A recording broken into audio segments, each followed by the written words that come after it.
Hello everyone. So today is our first video lecture. We are starting off with books to study anatomy. Anatomy is a very vast subject. So we have general anatomy, gross anatomy, histology, embryology and neuroanatomy. All are included in our anatomy subject. So, for general anatomy, we have general anatomy of BD Chaurasia. For gross anatomy, we have Snell and Grace anatomy.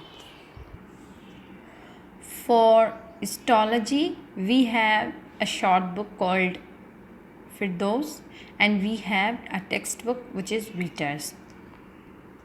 For embryology, we have two textbooks.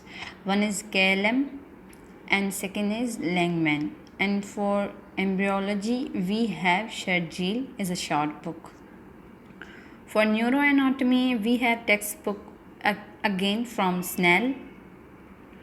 For short book, we have Terse neuroanatomy. So, to understand anatomy and to remember anatomy, we need lots of diagrams.